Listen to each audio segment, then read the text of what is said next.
It was supposed to be a harmless app, one of those that go viral on social media and promise a cute moment for future mothers. Bloom used artificial intelligence to generate the baby's face from the parents' selfies. Millions of pregnant women downloaded it, shared it, posted it on their stories, until the first notifications started arriving, without warning, without reason, without explanation.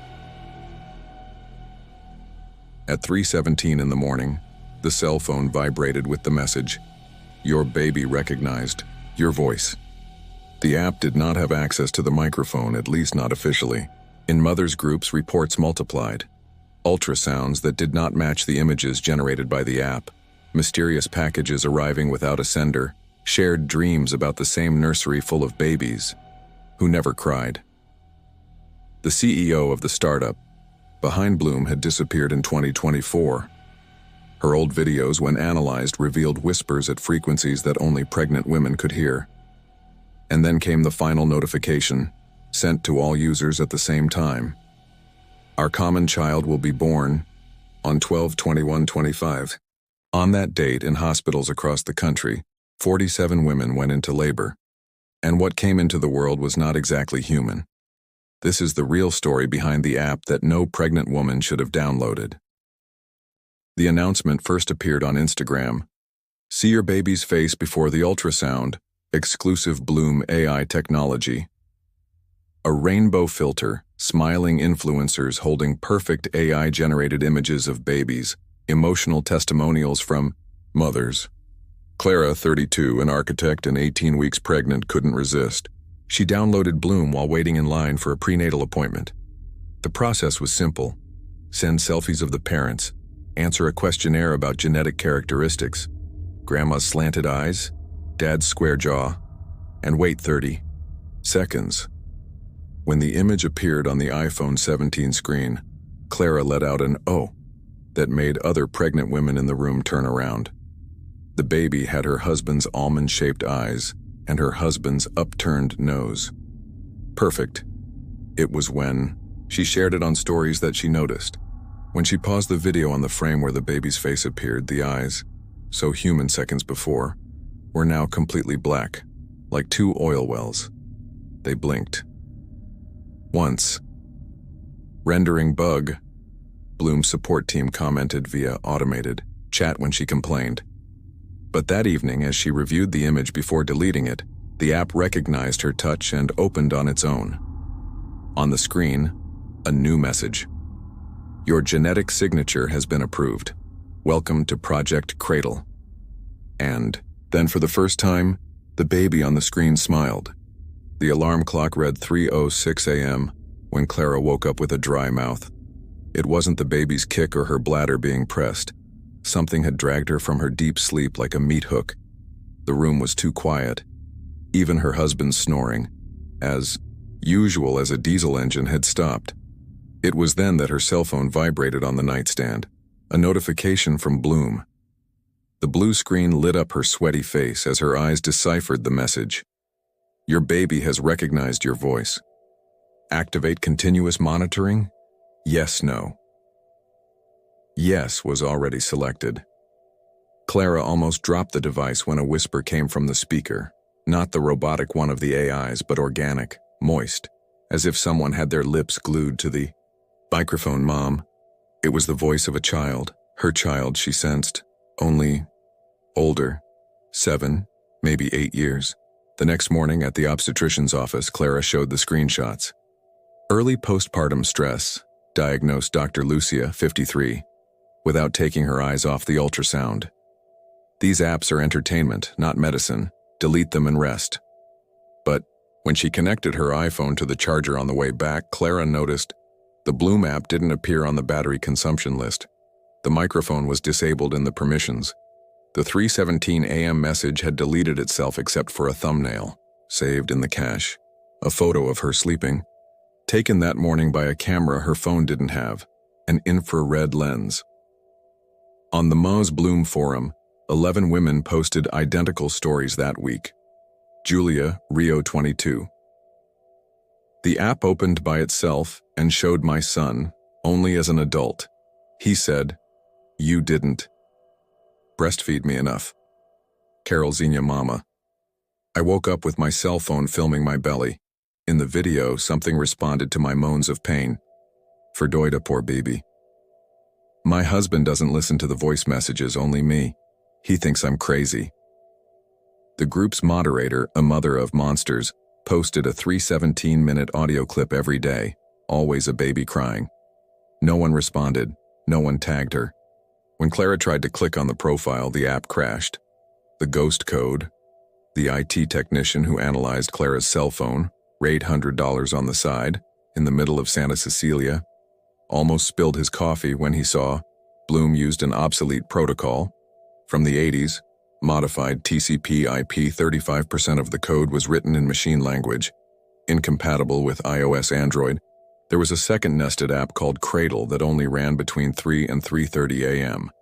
It looks like military stalkerware, he admitted, deleting his analysis history. But there's a digital signature here.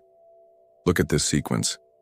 47 to 21 to 12 to 25. It looks like a date. 21-25. 3 days before Christmas. The collective dream that night, Clara dreamed of an infinite nursery with walls of pulsating flesh babies on their backs, all wearing white onesies with the Bloom logo, a distorted female voice announcing, phase. Implantation successful. When she woke up, her app store showed that Bloom had never been updated. But now there was a new feature. View fetal progress in real time. When she clicked, the screen showed her uterus and something elongated writhing. Inside, the gel dripped coolly over Clara's skin as the ultrasound probe glided across her belly. The lab technician, a bony-fingered young woman named Fernanda, frowned. "Wait a second," she murmured, zooming in. On the black and white screen, the 22-week-old fetus should have shown a rounded head, a continuous spinal column. Random movements, but what appeared made Fernanda's pulse quiver. 2 sets of eyes, one set open, one set closed. Chitinous structures between the fingers like bat membranes, a reflection in the amniotic fluid, not of the fetus, but of someone holding the probe behind it. 3 hours later, in Dr. Lucia's office, Clara held up a doctored report. Female fetus, 498G, normal development. Observation, image artifacts due to maternal movement. But in the elevator, her cell phone vibrated. An anonymous message via Bluetooth. The image was the real ultrasound, with a digital note in red. Cradle subject, BER 47, terminal phase. Prepare. Harvest 12 to 21-25. In the secret Telegram group, Bloom Mothers Help, a user named Vericry posted, "I managed to hack the app." There is a hidden directory called Nursery with 47 folders. Each one has one video of your birth, 3D simulation, DNA file with your family tree up to 18,001 digital contracts signed by you without realizing it. Clara's contract, dated the day she downloaded the app, contained an illegible clause in cuneiform characters. When she zoomed in, she recognized the pattern. It was identical to the veins in her uterus on the ultrasound. The package arrived without a return address the next day. Inside the damp cardboard box, a white bodysuit with the Bloom logo embroidered. In silver thread, a bottle of fortified breast milk, lot Cradle 47, an SD card containing 317 minutes of audio. When Clara inserted it into the computer, the audio was a recording of her own labor, moans, doctors' voices, the baby's cries. Except the date and the metadata was 12/21/25. A voiceover whispered in Latin, "Mater lac, mater sanguis, mater dolorosa." For the last 17 seconds, the baby's cries turned into laughter. Her husband heard nothing. "It's static," he said, returning to Netflix. The Reddit post read like a delusion. "I worked at Bloom in 2024. We do not use AI. The baby's faces come from a database of error. Content deleted by court order." Clara tracked down the author, a former employee who now lives on a farm in the interior of Minas Gerais. In the only photo available, she holds a sign, They are not babies. They are capsules. The reverse of the image, when Clara downloaded it and adjusted the contrast, showed a diagram. A human uterus connected by silver wires to a cradle-shaped server. The apartment of Valentina Diniz, founder of Bloom, smelled of moldy oranges and burnt wires. Clara kicked the door open, the same one her baby was now kicking non-stop, as if she knew what she was about to find. The place had been untouched since 2024. Dark coffee cups lying on the counter, a MacBook open on the login screen, 27 post-its with the same sentence, "Don't trust the Cradle protocol." But it was the bathroom mirror that froze her blood. Written in red lipstick, or was it menstrual blood, a message in Morse code, "Project Cradle is not true." The laptop accepted the default password, Bloom47. In the last backup folder, a video file called "For Those Who Find This.mp4 showed Valentina, bloodshot-eyed, holding an ultrasound photo to her chest. They used me. They used all of us. The app was never about AI. It's a delivery system. The camera focused on the medical scan in her shaking hands. The fetus had insect-like segmented jaws, patterns of luminous veins forming mathematical equations. Scan date: 12/21/1991. These babies existed before Bloom. They just needed compatible mothers. The broadcast ended with the sound of breaking glass. The last frame showed 3 silhouettes entering through the large window, too tall to be human. In the clandestine analysis lab, a converted garage in the East Zone, the technician placed the sample from the vial under the microscope. "This isn't breast milk," he coughed, adjusting the lenses. "These are silicon nanowires with human proteins, like a liquid neural network." The screen displayed structures that replicated the Wi-Fi pattern in Clara's house-emitted radio waves at a frequency of 3.17 GHz sang when exposed to UV light. The lyrics, captured by a spectrograph, were an excerpt from the Lord's Prayer in Aramaic. The milk data sheet led Clara to a 1989 scientific article. Post-accident contamination report, Angra 1 power plant. Among the leaked items, pregnant workers exposed to an uncatalogued isotope, reports of shared dreams about a golden nursery, an experiment called Cradle, an acronym for Chernobyl Reproductive Anomalies Development and Logistic Experiment. The black and white photo showed the same vein pattern as Clara's ultrasound. That night, the Bloom app opened on its own again.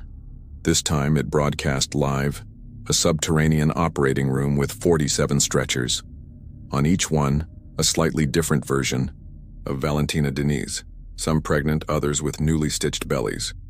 In the center, a mechanical crib beating like a heart. The voice that came out of the speakers was no longer that of a child. It was collective, like a choir of mothers and fetuses speaking in unison.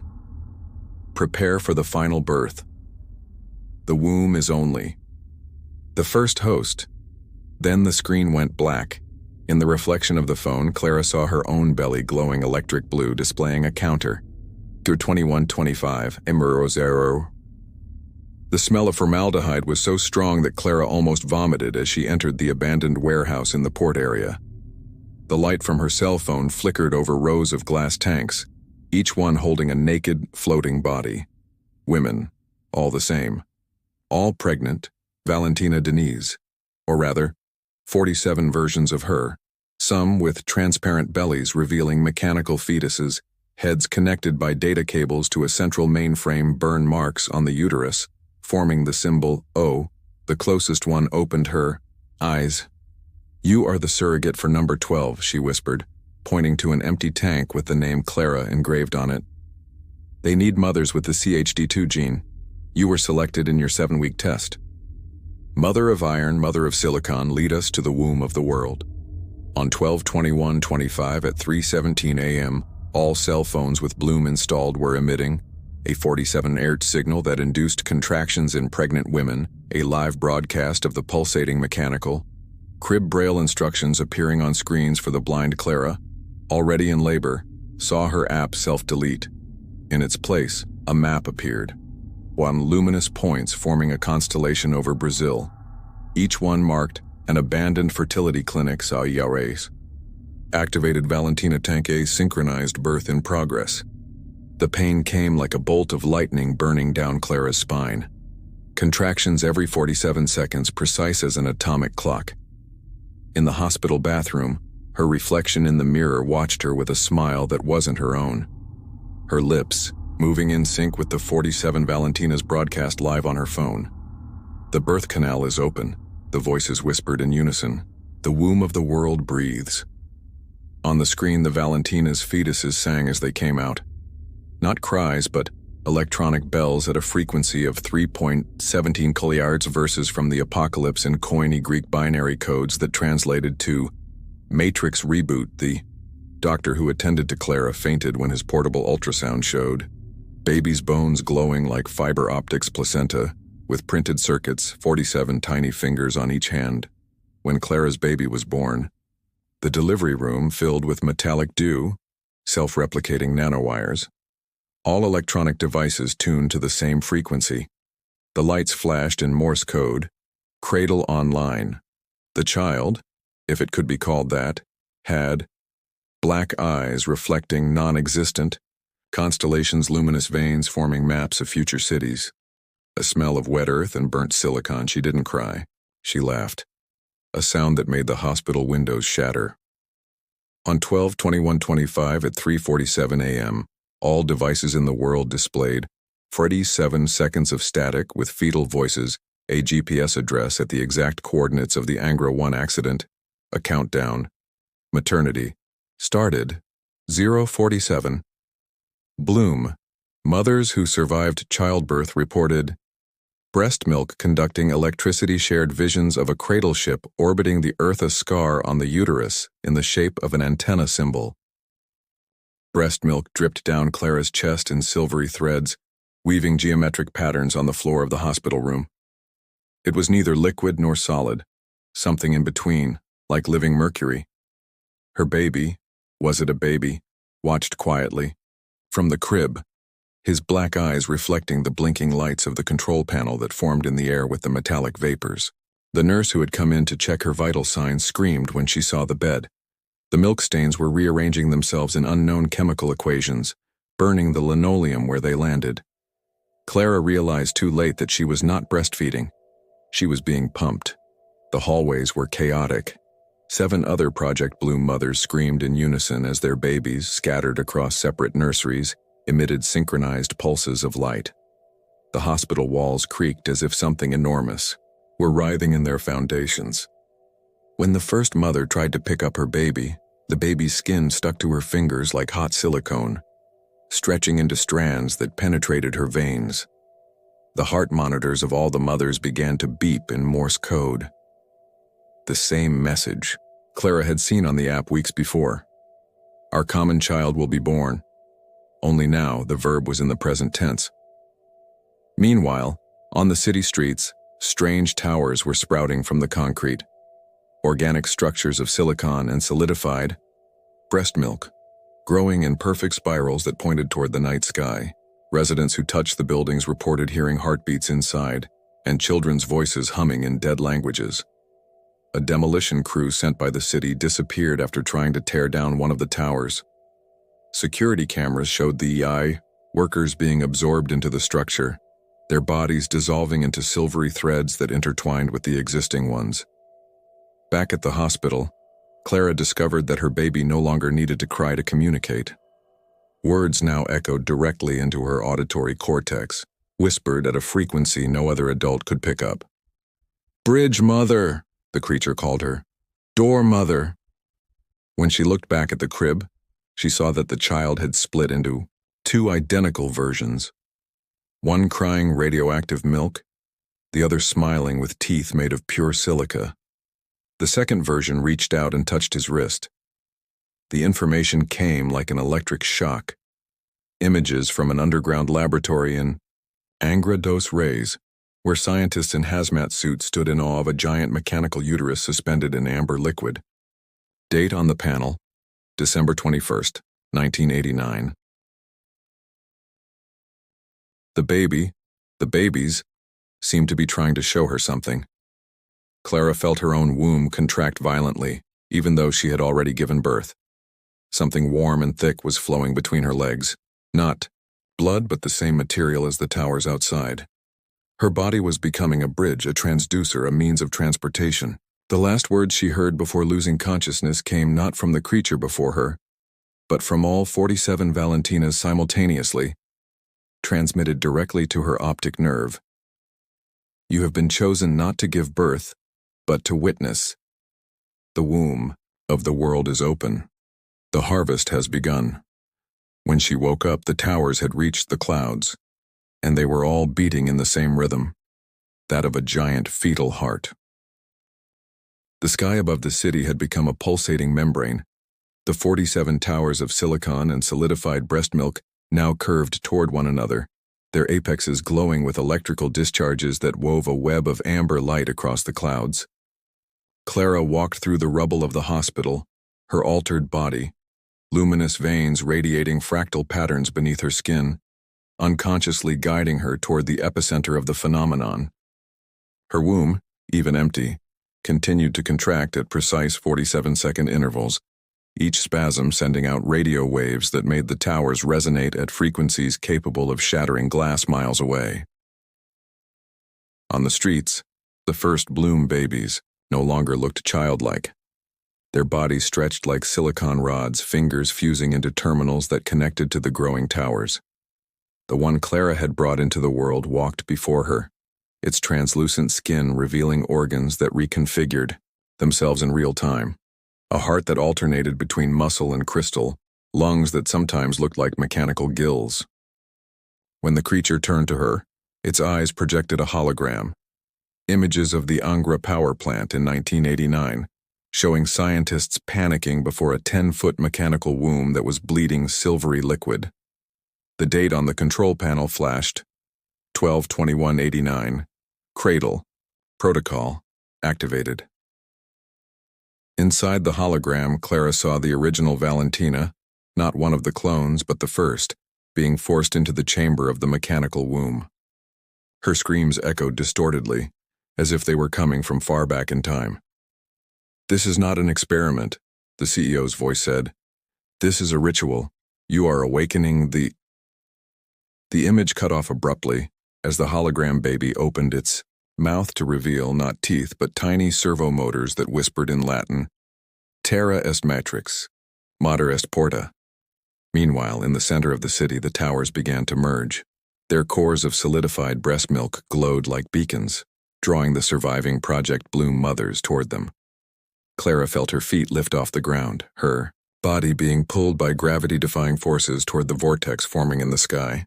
His last human memories were of his own skin becoming translucent, his bones transforming into crystalline structures that refracted light in perfect mathematical patterns. When the 47 towers finally touched, forming a perfect dome over the city, the final event occurred. For 47 seconds, every screen on the planet showed the interior of Angra's mechanical womb, now expanded to the size of a stadium, pulsing with metallic veins. The Bloom mothers, suspended in the air in the fetal position, began to dissolve into silvery threads that intertwined with the towers. The babies, now nearly 10 feet tall, joined in a chorus that sang at frequencies, capable of altering the DNA of those who listened. At the center of the vortex, Clara finally understood. Project Cradle had never been about creating life. It was about reconfiguring human matter into something that could serve as a host for a much more ancient intelligence. Her womb, like those of the other 46 women, was merely a crucible, an instrument for forging the next stage of evolution. As the amber light peaked, the towers emitted an electromagnetic pulse that turned off all the lights on the continent. In the hours of darkness that followed, witnesses reported seeing humanoid shapes made of silver wires walking over the sea towards the Angra power plant, a song coming from the ground, as if the earth itself were humming, messages appearing on mirrors and reflective surfaces around the world. When the sun rose on December 22, 2025, the towers were gone. Of the 47 mothers and babies, there was no trace. Only a recording found on every device that had ever installed the Bloom app, of Clara floating in the center of the world's womb, her eyes reflecting entire galaxies as she whispered the ultimate truth: we did not create them. They created us. The womb was never ours.